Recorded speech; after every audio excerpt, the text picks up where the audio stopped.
You know, it's kind of wild to think about how a single, seemingly isolated event halfway across the world, like a sudden decree handed down by the Taliban, can send massive shockwaves all the way to the border checkpoints of a quiet Indian village. I mean, it literally sounds like the plot of a geopolitical thriller, right? But it's happening right now. Today, we're going to connect those dots, because understanding how these massive global shifts collide with local Indian realities is exactly what we do here. Hey everyone, and welcome back to The Explainer. I am so pumped to have you here today. Our mission for this session is simple, but absolutely crucial. We're going to take a giant mountain of complex, freshly updated news, everything from high-stakes national security to the nitty-gritty of new economic pacts, and we're going to organize it into a crystal-clear, exam-ready framework. So, whether you're grinding away for the UPSC or you just genuinely love understanding how the world ticks, you are in the perfect place. We're going to make this super accessible and, honestly, pretty fascinating. All right, let's take a quick look at today's roadmap. We've got 4 main buckets to unpack. First, we hit internal security. Then we'll pivot over to the economy. After that, we dive into a major update in governance, and we'll wrap the whole thing up with polity. This is going to help you mentally file away everything we talk about. Ready? Let's get into it. Okay, jumping right into bucket number 1, internal security. And right now, the landscape of narcotic threats is shifting in a major way. So this is just wild. Look at this geopolitical shift. According to the brand new 2026 Narcotics Control Bureau, or NCB, annual report, the 2022 crackdown by the Taliban essentially wiped out Afghan opium production. We're talking a staggering 93% drop. But here's the thing, the global drug market didn't just pack up and go home. The demand was still there, so production just moved. Myanmar has rapidly stepped up as the new global hotspot, with its illicit opium cultivation spiking by 56% between 2021 and 2023. It's like a giant game of whack-a-mole, and the fallout is landing right on India's doorstep. And this shift creates a massive two-pronged headache for our security forces. On the eastern border, states like Manipur, Mizoram, and Nagaland are taking the brunt of it. Because of porous border mechanisms like the free movement regime, these areas have become super active transit hubs. The drugs are moving right across the land. But contrast that with what's happening on the western border. Even with the Afghan ban, there are still about 13,200 tons of pre-banned narcotics just sitting in stockpiles. And to get those drugs into India, traffickers aren't just walking them over. The NCB is reporting a crazy 5-fold increase in drone-based trafficking from Pakistan, mostly dropping right into Punjab. So we're looking at high-tech aerial smuggling on one side and porous land routes on the other. So how exactly is the government fighting back? Well, the Ministry of Home Affairs just dropped its vision document for 2026 to 2029, and their game plan is built on 3 pillars: detect, disrupt, and destroy. Basically, they're pivoting. Instead of just chasing low-level carriers on the ground, they want to dismantle the entire network. They're bringing in AI-enabled profiling to track smuggling routes across land, sea, and air. Plus, the Home Minister announced they're setting up exclusive NDPS courts to fast-track convictions and freeze dirty money way faster. It's a massive, tech-heavy overhaul of the whole system. All right, from securing our borders, let's shift gears to expanding our trade. Moving on to Section 2, the economy, and specifically the proposed India-New Zealand Free Trade Agreement. $1.3 billion. That right there is our current bilateral merchandise trade figure for the 2024-2025 financial year. Now, while India's exports to New Zealand did jump by 32% year-on-year, we still only account for about $711 million of that total. For years, we've had a really friendly relationship with New Zealand, but the commercial side of things has been, well, pretty untapped.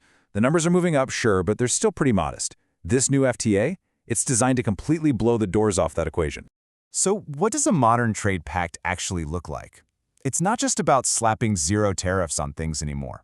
Though yes, New Zealand is offering 100% zero-duty access for Indian exports, which is an absolutely massive win for sectors like textiles and leather.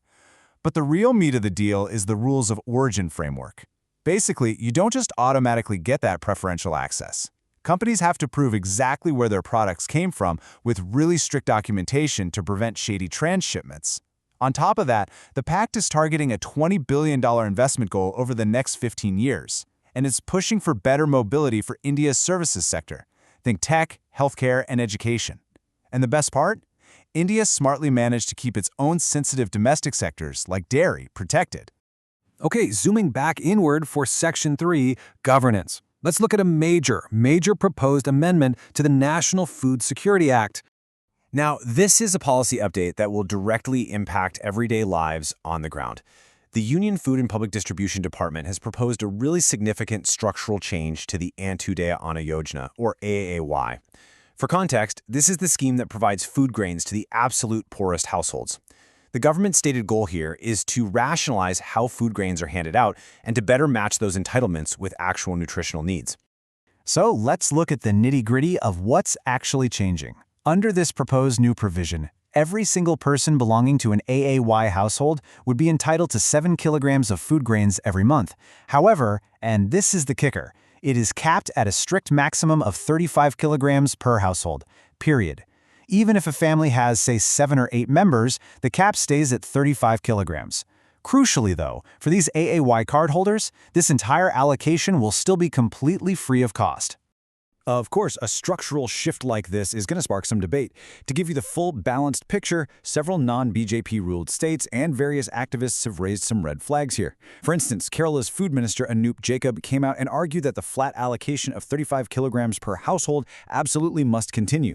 His concern is that switching to a per-person metric with that hard cap could actually result in states like Kerala getting a decreased overall allocation. At the same time, you've got activists pushing for the per-person allocation to be bumped up to 14 kilograms. Right now, this draft is out there for public comment, so we'll have to see how it evolves. And that brings us to our final stop today, polity. Let's break down 2 really critical legal precedents that were just set by our high courts. First up, a very significant ruling out of the Madras High Court, dealing with social status and religious conversion. The court laid down a firm line here, ruling that a person converting to Islam cannot claim backward class status. So, what's the judicial logic here? Why did they rule this way? Well, the court basically said that your community or caste status is determined strictly by birth. When you convert, you can't just be retroactively pigeonholed into a specific sect to snag reservation benefits. And they also dropped a really important reminder about administrative law. They clarified that a simple government order simply cannot undo or override a legal precedent that has been established by a judicial division bench. Moving over to Uttar Pradesh, the Allahabad High Court made another vital ruling.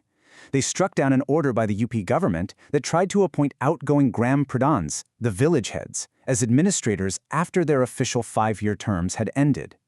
The court stepped in and said, "No way, that is unconstitutional. You cannot bypass the democratic process like that."